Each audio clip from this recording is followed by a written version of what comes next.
Welcome to Beans and Breakdowns, a podcast dedicated to bridging the gap between specialty coffee and the heavy music community. On this episode, I'm joined by Kevin Tipan, vocalist for 100% Pure. So grab a fresh cup of coffee and wake the fuck up!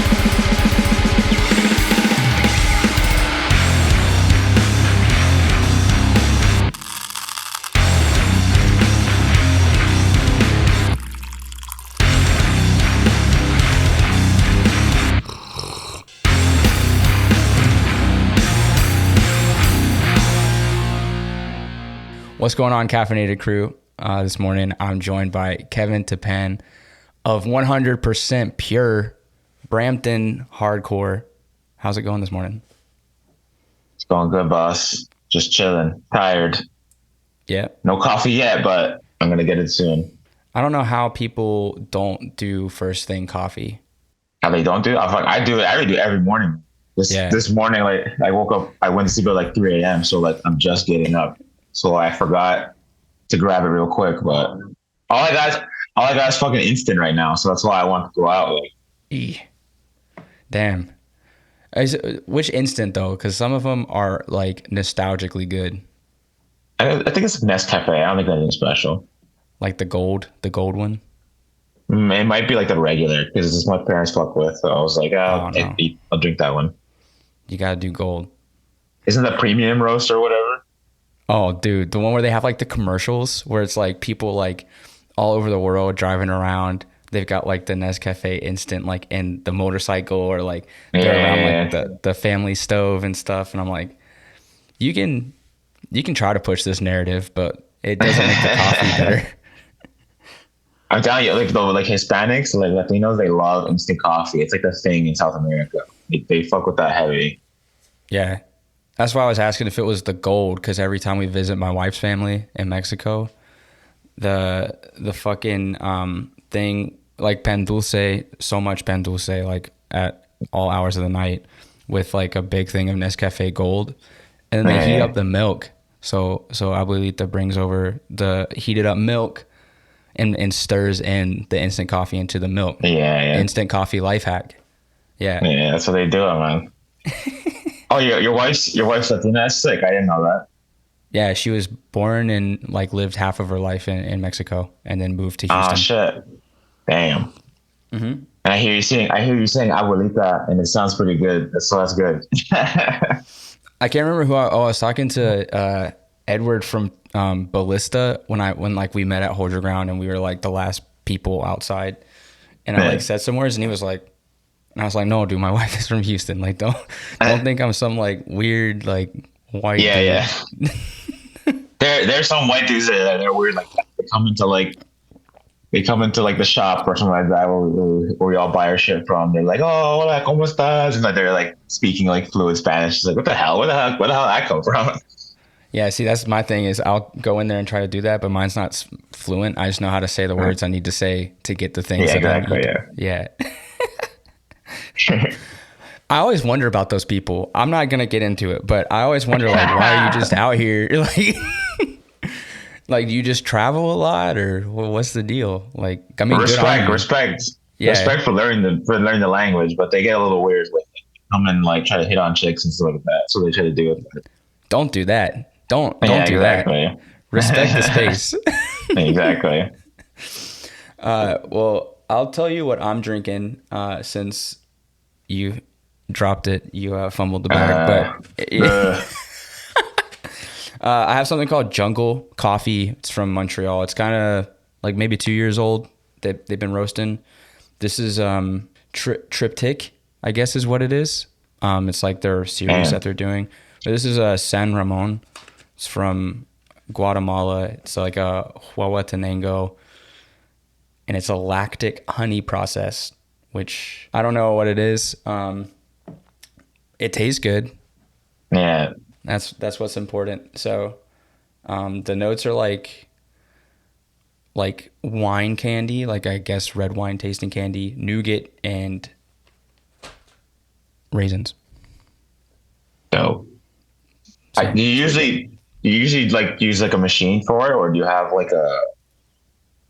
a pot? I do a pour over. You do a pour over?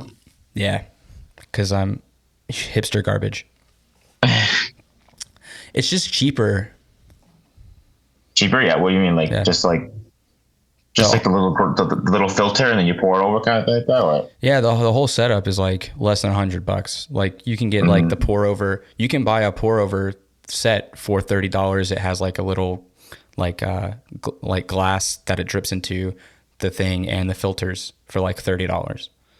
Oh damn! Yeah. And you just need a kettle, so and a grinder. I usually use the I forget what it's called. It's like it has a little compartment at the bottom for espresso. Oh, the mocha pot. Mocha pot, yeah. I usually use the mocha pot for just like grinded coffee and like that, like because it tastes really good like that. I had to work really hard to get coffee that tasted good out of that. I don't know. Oh yeah. Do you have a special secret process? There's a process you have to do it. You have to like put a certain amount of water. You got to put a certain amount of grind in it. You gotta put it on the pot just the right amount of time. It's a very, very specific process. Do you put like hot or boiling almost water in the bottom before you screw it? Put ice cold water. No way. Yeah. So I used to do that, and then you put it on medium on the stove, right? And you just let it let them cook. But there was like a more third wavy guy, I guess, like a coffee nerd guy from the UK he said if you put hot water in the bottom, screw it together, put it on medium, and like leave it open. Basically what it does is it reduces the amount of time it takes for the water to get hot. So your grounds don't spend so much time on the heat, because the more you heat up the coffee grounds, like get wet. More bitter. Yeah, the more bitter it tastes though. Yeah. So basically, if you put hot water, yeah.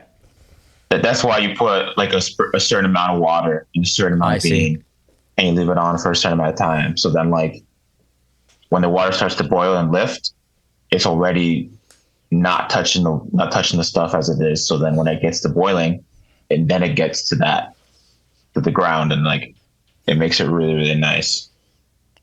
I'm gonna have to try that. You might have to send me you, or whenever y'all come next time. I'll bring my mocha pot and be like, how much water? How much? Yeah. put like a marker, put a mark on it. Like, just the second I get there. First thing, let me show you real quick how you do this shit. Just come on over to my house real quick. Yeah. Show me how to fucking do this. I don't know how to do this. Yeah. But I don't drink a lot of espresso. You're an espresso guy? I have espresso for like mochas and shit, but like I mostly drink coffee. Like espresso on its own, I don't know, it's a little too much for me. Gives me like fucking acid reflux because it's so acidic. Yeah, it either gives you acid reflux or like the insta shits. Shit, yeah. You just immediately are shitting. That's me with iced coffee. Iced coffee gives me insta shits for some reason. Like a cold brew, like it just goes right through you. It just goes right through me, man. That's why I wonder how clean Alec is, like in his colon, because he's like all cold brew all day, all year. Oh yeah, I think he's immune though. I think he's had it so much that he's just fucking, he's just tanking it all the time. He's got the tolerance. It's part of his. It's part of his homeostasis. Yeah. If I don't meet my cold brew quota for the day, I'm fucked. Yeah, but now I usually drink in the summer, but so like that's why I don't have it. I don't have it for the winter. I don't either. That's like, why do you drink iced coffee when it's ice on the ground? Yeah, exactly. I have people that come on and they're like iced coffee year round. I'm like, yeah, but you live in like LA. That's different. Yeah, that's different. Exactly. Yeah, I did that every fucking day for LA, dude.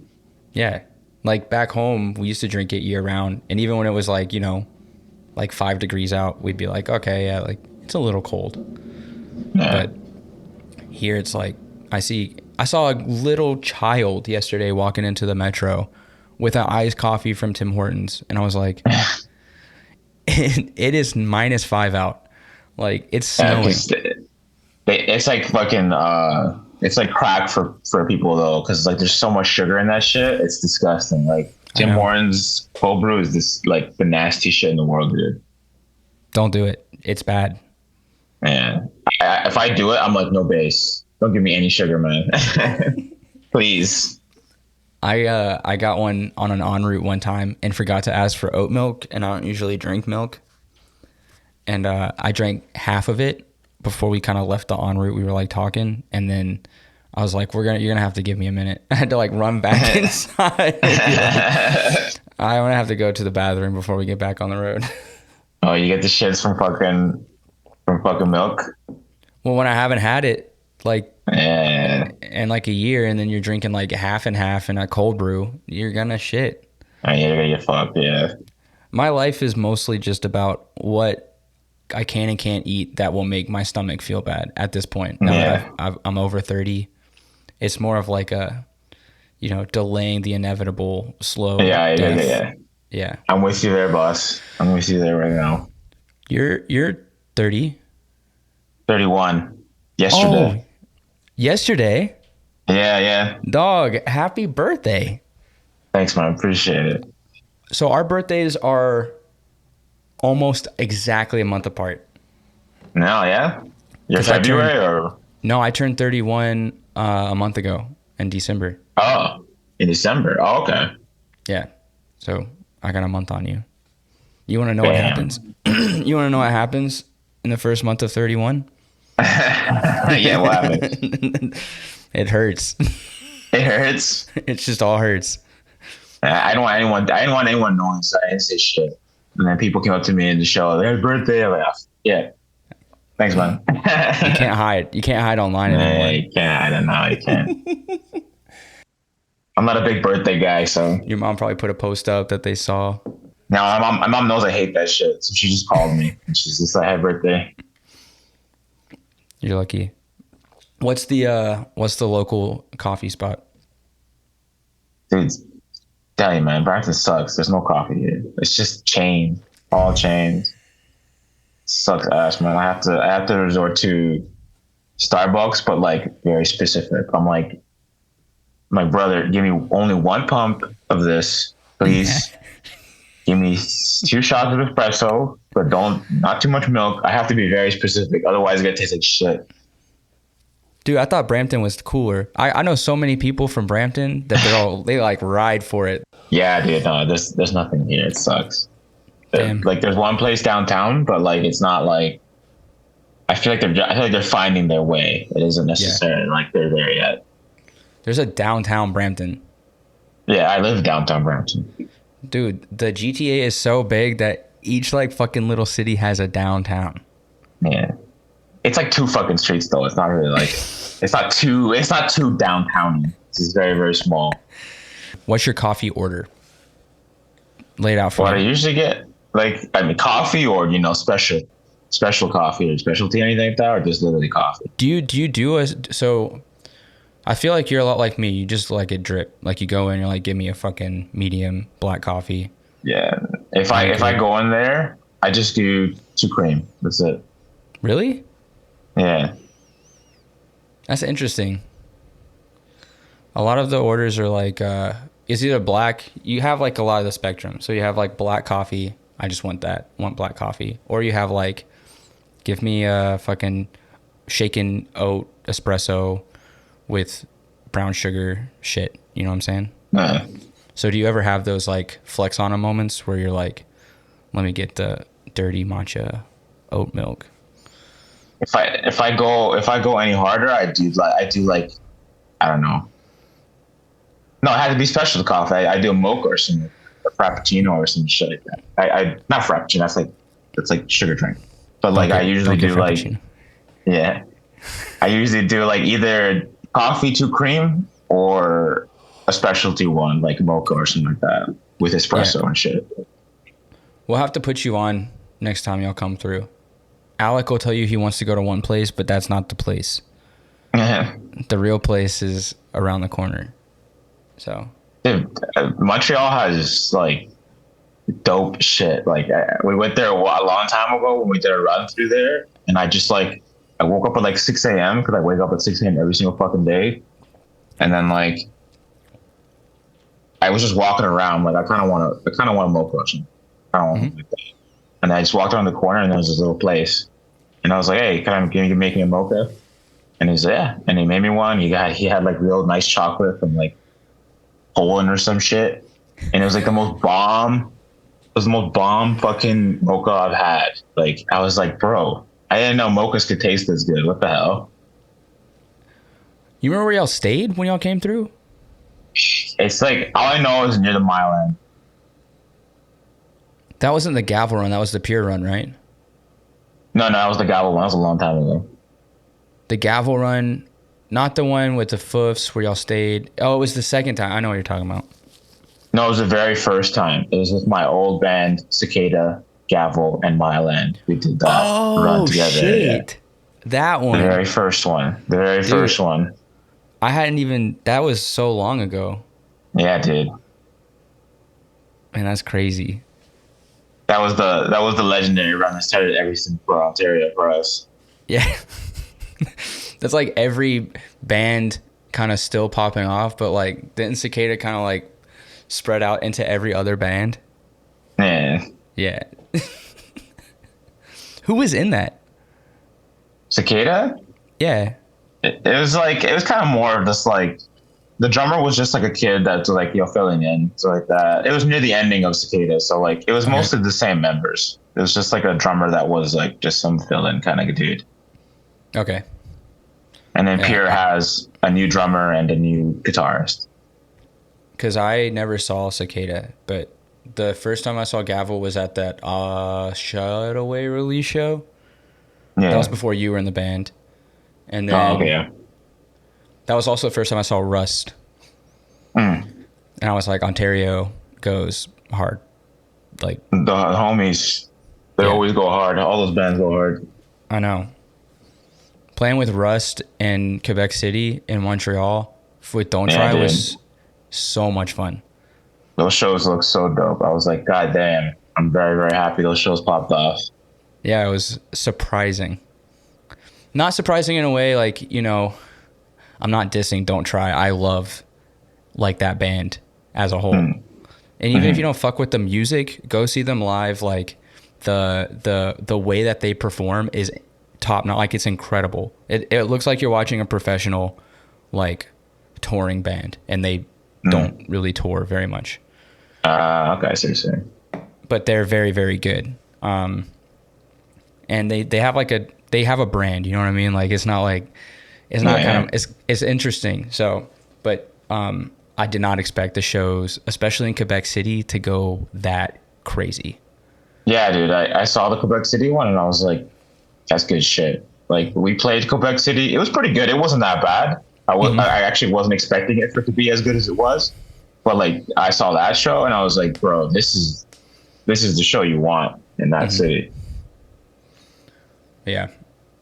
It's I feel like it's hit or miss, you know what I'm saying? Like a lot of bands go through and they're like, Quebec popped off, and then like, you hear stories where it's like nobody came out or nobody moved. And it's like, well, if nobody moved, that's different than nobody came out. Like if nobody moved, that seems like a you problem. It doesn't seem like a them problem. I mean, if you got 3 monsters in there that go hard, you're good. I'm happy with that shit. That's it, right? You gotta put the songs for the moshers. You gotta have it. Yeah, exactly. Yeah. I want this shit to go crazy, but all you got's 2 steps and back and side to sides. Like that's not gonna go crazy. Like, you gotta have like one of those like fucking spin kick moments. Yeah, exactly. So, yeah, I mean, I can write a formula out. Let's just work on a formula. We'll put it out. We'll sell it $5. Yeah. Give you this the blueprint. The blueprint. The mosh blueprint. Yeah. Dude, tell me your origin story. What has brought you to this place doing vocals for 100% Pure, and like how did you even get into hardcore in Brampton? Because I know everyone in that scene has a different kind of story, but it all kind of connects. Yeah, I mean, like I've been playing music for a fucking long time. I don't know, like 15 years, some shit, since I was in high school, like a kid. And like, I always fucked with like gangster rap and hip hop for the longest time until my good friend, my good homie Marcos, who's in Pure, he showed me some alternative rock shit and heavier music, like metal and stuff like that. Like he got me into Black Sabbath and like Sonic Youth and like fucking Dinosaur Jr. and shit. And I rock with that shit heavy. So I started playing guitar like right after that. He showed me those bands and I was like, let's fucking go, dude. So I started learning everything. And then we did that for a while. We just formed bands, a shitload of bands. All of them broke up until we did Cicada, which was more of like a shoegazy kind of band, heavier kind of shoegaze. And then only maybe 2.5 years ago, 2 to 2.5 years ago, Jake from Mile End and Andy, Marcos's brother, which is going to start. He's starting a new band called Enemy Within. They're going to be fucking sick. They showed me hardcore. They showed me some. They both showed me Zulu, and I was like, "This is good shit." What the fuck is this? It's for the longest time, dude. I thought hardcore was scram. Like when I was listening to like metal and shit, like someone's like, "Oh, this is."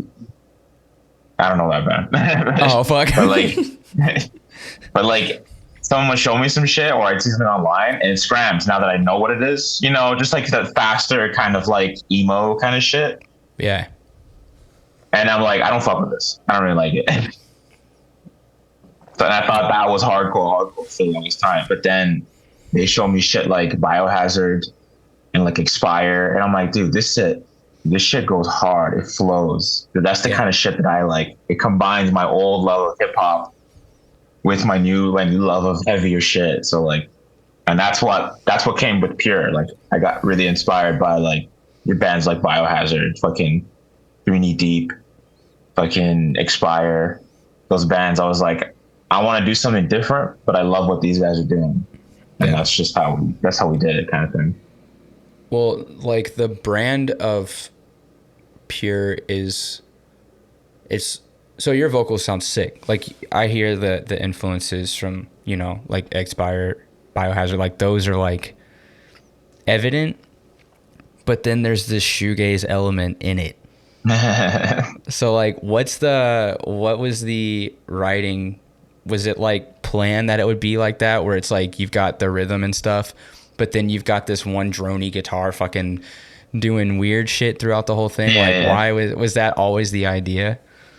Yeah, I mean, like, because like obviously like shoegaze always been a huge part of what we were doing before, right. And I was like, I want to make something that's like people can dance to, people can throw down to, but it has a little more behind it as well, kind of like that. And like, I'm not trying to be like pretentious like that, but I wanted to have a little more thought put into it, kind of shit. So then me and Marco wrote leads that were like a little more subtle. They gave a little more like of that echoey feel sometimes and stuff like that. Because a lot of there's some bands that sound like that, like they have that thick reverb in their back. Like Phase has that big echo too. It's like that, but it fucks. It goes hard. So like I wanted something like that, but with a little more of the alternative feel to it. Yeah, it feels like if you took, I don't know which hardcore band I would do, but like, like a hardcore band, and then you took Sonic Youth and just went like clapped it together. That's sick. You're like, I love Sonic Youth. It's very much stands out like on its own, which is cool. But then seeing it live, it's like, oh yeah, and this shit's hard. Yeah, that's exactly what I want.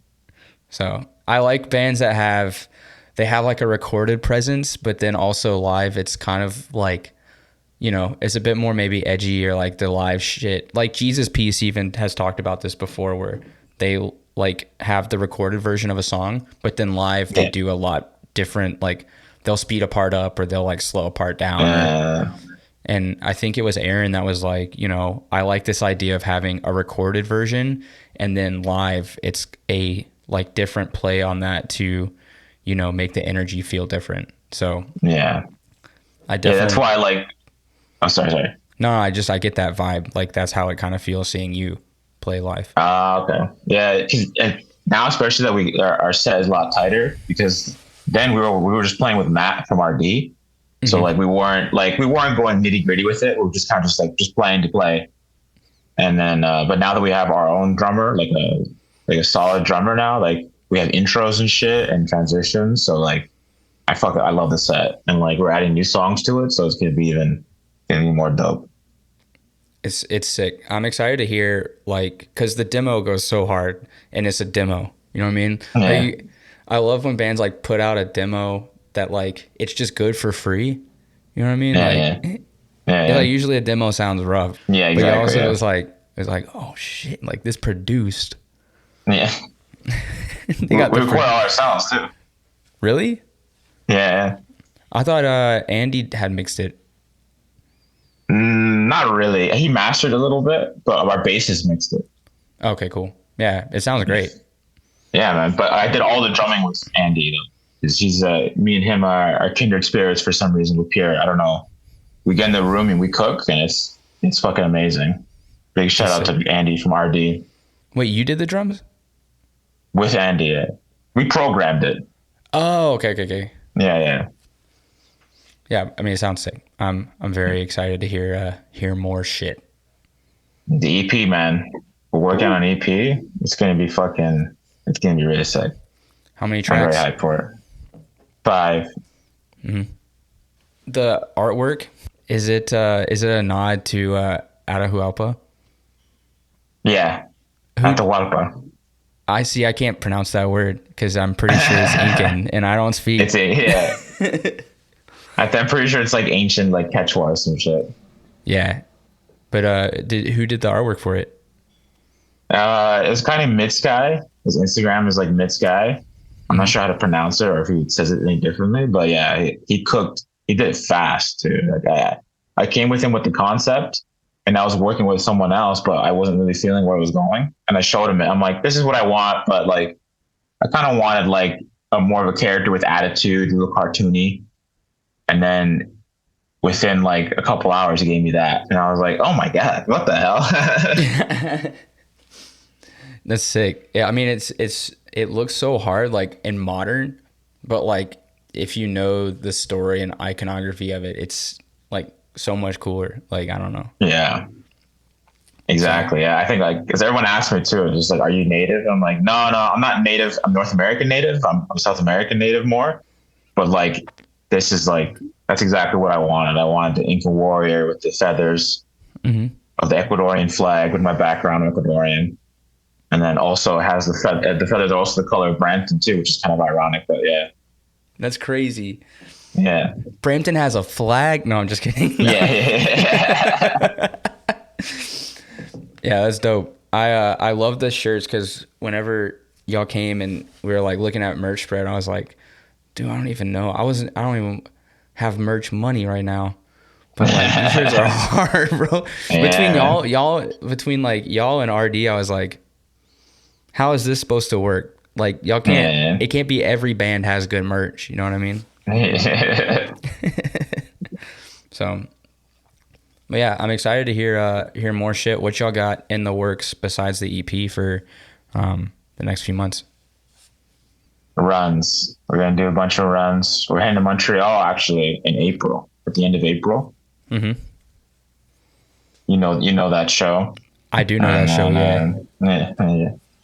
And then a couple US things brewing. So that's going to be fun. Y'all got the visas? You're getting the visas? We're getting them for June. End of June, we're getting them. That's good. I don't want to dox anybody, but get the visas. Yeah. I won't talk about anything else. There's no other things going on. Oh, is there not? Yeah. No. Oh, big shout out to Jessa, though. Jessa's the queen. She's getting shit done. She is for everybody. Yeah. If she needs to put the roster up on like a website just so we can see how many so she puts the team on her back. We'll say it like that, like for all of Canada. Like, yeah, basically. No one else is doing that shit. I feel. I don't know. No, and most like I feel like she's the one equipped to do it because of her U.S. Like she does have like a lot of U.S. connections as well. Yeah, exactly. Yeah, I mean, you need those calls, right? Like to put on the list and shit like that. Like you need that shit.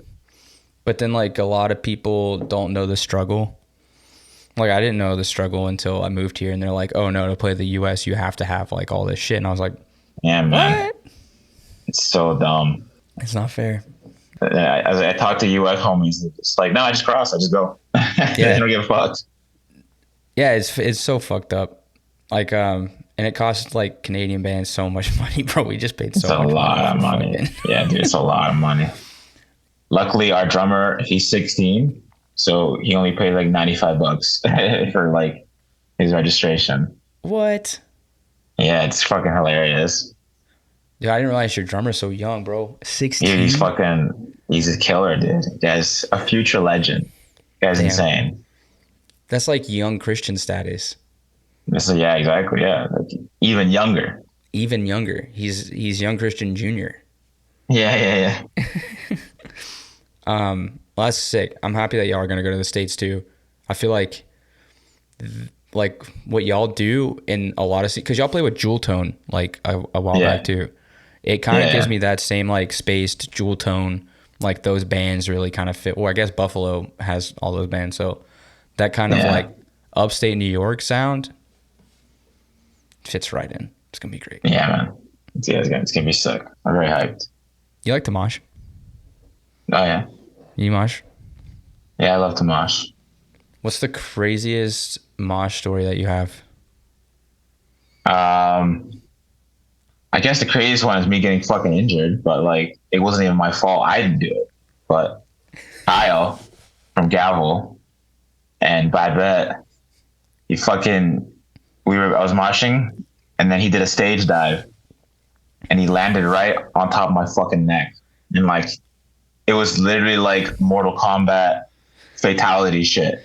It was like, and like my fucking side of my head like went all the way to my shoulder, like, down to my fucking shoulder. I heard it go, and it fucked me up. It fucked me up bad. Like carried out on a stretcher bad? No, I didn't get fucked up that bad. But like I was injured. Like my whole entire like neck and shit was fucked for like 3 months. Shit. And then start playing in Gavel. Yeah. Hey, we know that our singer basically almost killed you, but would you like to play guitar? Could you do us this? Kyle's the homie. I love Kyle. So he hurt me, but that's just how it goes. That's how it goes in the pit. It's crazy because Kyle, to me, when I think of him, he's like the Florida man, but from like Canada. Like that's it. I guess he's like one of the most low key Florida men. Like, cause like the Florida mans, they go like really hard, but like Kyle comes out in spurts. He keeps to himself mostly. Yeah, like, but like the more Miller High Lifes he drinks, the more like the Bayou comes out.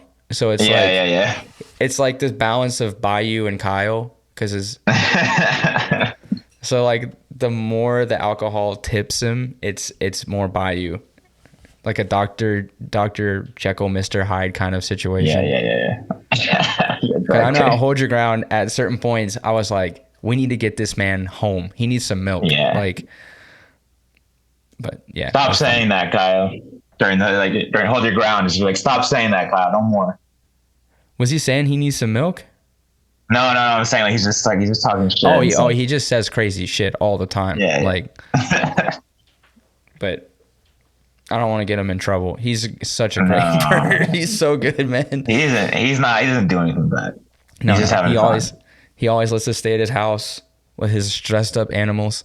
I last time we were there, I kept telling him that one of his dogs was a skinwalker. Fucking Blue? No, dude. What's her name? What's the little tiny one? Peanut? Peanut. Yeah. Peanut looks like a skinwalker. The eyes? No, Peanut's the dog. I love Peanut. No. I don't get that vibe. That's skinwalker vibes. Straight up.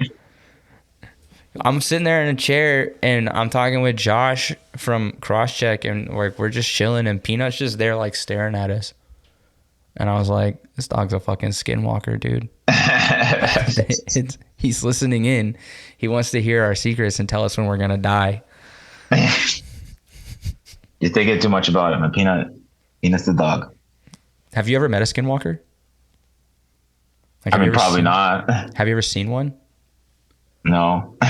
You believe in that shit though, like cryptids and shit like that. Like, I don't know what's a cryptid. it's like like a Wendigo or like a Oh, like I guess that kind. yeah, like the old like. There's like a lot of Canadian lore, I guess, because Canada's mysterious as shit. It's like the largest North American country and the least populated. Yeah. So Yeah, dude. You go up an hour or two. You're in the middle of fucking nowhere. So like, it's scary shit down there. So, but no, yeah, I'm not sure if I believe in that kind of stuff. Like, I think I'm a little bit spiritual in the sense where like I kind of believe in like, demons or something like that. I don't know. Oh yeah, for sure. Like bad stuff. Like, I'll say that there's bad shit. What about you think that the aliens are real? I think aliens are real. Like, they have to be. Like, we're not the only fucking guys out here. You can't be. It's an ever expansive universe. Yeah, it doesn't make any sense. Like, unless like we're the only ones left, which is fucked. You know what's crazy is so do you watch Star Trek at all? Yeah, I love Star Trek. So I'm watching Deep Space Nine right now, and I just watched this episode where a piece of like a developing universe gets stuck on one of the runabouts while they're going through the wormhole. And when they come back, they realize that it's expanding, and they identify like what could be intelligent life forms in this expanding universe that's expanding inside of their universe. Damn. And so it's basically like expanding, and like every expanse destroys like a part of the station. And so they have to like basically do this crazy thing. Anyway, I don't want to ruin it, but it's just crazy to like watch that and be like, I wonder what universe we're in that's like inside of some other universe that's like developing. And it brings a lot of questions, because we can't just be there's too much shit we don't know. We don't know everything. We hardly know anything. So like, that's why I'm just like, there's no way there's not other shit going on. I'm sure it's like there's, how in Star Trek they'll set up on a like they'll have science teams that like covertly live on planets, and then when they're about to they're ready. Warp, when they almost are gonna reach warp capabilities, and they reveal themselves and make contact with like the leaders. Yeah. I wonder when we're gonna hit that point. We cannot even get to the moon again. So like, obviously we're not close to getting warp capabilities. But it's not even we can go to the moon. It's just like the corporations and the money isn't there for us to go to the moon. Once there's a reason to go back, money, they'll go. I also feel like there's more things that money could probably be used for. And then once we figure out those problems, then let's figure out how to go to the moon again. The thing is, though, I feel like there's such a fraction amount of money that actually gets put to anything good. But like, even putting money into that kind of shit wouldn't scratch the surface on how much money is sitting in some fucking billionaire's fucking private bank account, or like the government spending on fucking bullshit that doesn't even work, or doesn't even matter. Like, imagine that money going towards us finally doing interesting shit, or like helping our own people. Like, we fucking live in paradise, but that's just not how it is. Dude, there is no paradise. In fact, fucking Canada is more of a paradise than the U.S. since I've lived here. The U.S. is fucked. It is cranked. It's a hellscape. I remember someone describing it as some places as PvP zones. It's just like open PvP zones. Like Fortnite battle royales, but like with actual rounds. With actual people, yeah. Yeah, just living people with real guns with no like accountability. Yeah, exactly, yeah. Yeah, it's cranked. I get nervous when I go there, but I'm overreacting. Yeah, I mean, if you keep your head down, you just do your thing. Don't get stirred up in any business. You'll be fine. But yeah, it's fucked up. Kev, I'm really happy that we did this. I like having friends. I like having friends on that like I've hung out with like a lot outside of the podcast, because then the conversation is just like, it goes so off rails a lot of times, where it's like, why are we even talking about this right now? And then the people who the people who listen that like are in the friend circle, they're like, why the fuck are y'all saying that? Yeah. So like we're talking about fucking Star Trek. It's good. Oh, Star Trek will always have a place on the podcast. My religious views are Star Trek. That's like, yeah. So, well, Kev, this has been a lot of fun. Before we go, man, let me know what your favorite city is for Beans and Breakdowns. For Beans and Breakdowns? Like what city to go, or what are you talking about? Yeah, do it. Which one has the best shows and the best coffees? Montreal, man. Nasty in Montreal. That is the correct answer. That is the correct answer. Cabaret Foufs. New venue for April. Yeah. Crazy. Damn. Crazy. Destiny's doing some shit that's like... Oh, yes. Above and beyond. Yeah. So shout out Be About It as well. If y'all don't shout know out Be About It. The real ones, man. For real. For real, for real. Yeah, are you coming to Madhouse? I think so. Just depends on like my shit that's going on then, but I'm hyped for it regardless. Yeah. Sick. I'm excited to see Mil-Spec. I've never seen them, but that's another conversation. Anyway, thanks again for hanging out. This has been a lot of fun. Hopefully I'll be seeing you soon. Yeah, man. Hopefully we see each other soon. Thanks so much for inviting me on, man. Appreciate it. For sure. Cheers. See you.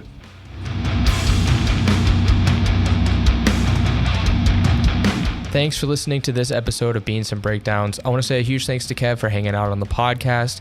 Be sure to check out Demo 2023 from 100% Pure, available on all listening platforms, and keep an eye out for any upcoming dates that they may have near you. If you've enjoyed the podcast, please subscribe and leave a review. You can find out more information about the podcast by following us on Instagram at Beans and Breakdowns or on the web at beansandbreakdowns.com. Until next week, be sure to stay caffeinated and wake the fuck up.